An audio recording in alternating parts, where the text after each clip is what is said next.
dans la matinée d'hier, dans les bandes de 8h, 9h, le décès de l'accident d'abord de l'équipe, la deuxième équipe qui était partie dans le taxi, dont le coach assistant qu'on appelle Sekouba Kourouma était même le chauffeur en question, et on nous a appelé que le club a fait un accident, qu'il y a eu 3 personnes qui étaient touchées de façon grave, qui étaient comatiques, qui étaient dans le coma d'ailleurs.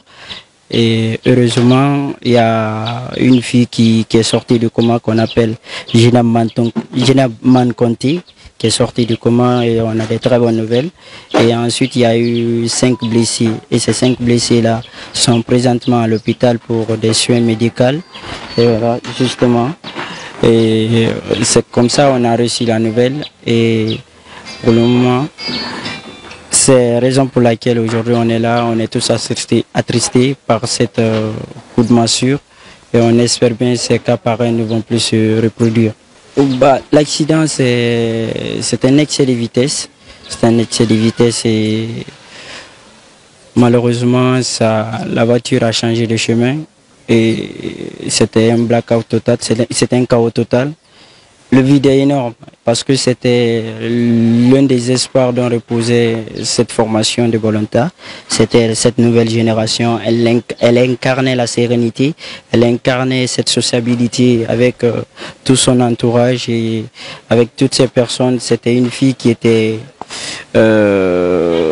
c'était une chef d'orchestre, je peux dire. Elle n'a jamais eu de problème avec les gens et elle était tout le temps là, disponible. Et malgré son calme, sa sérénité, mais c'était une personne aussi spéciale. Surtout ce qui m'a beaucoup marqué chez elle, c'est son amour pour le ballon rond. Et vous savez, en Guinée, la couche féminine n'est pas beaucoup plus considérée.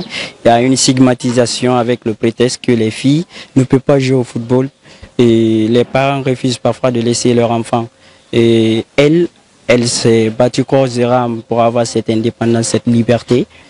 Mais malheureusement, le destin a été très fatal et elle n'a pas pu réaliser son rêve.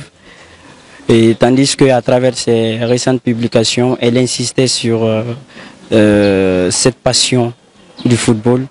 Mais malheureusement, on dit que l'homme choisit, mais Dieu a toujours le dernier mot.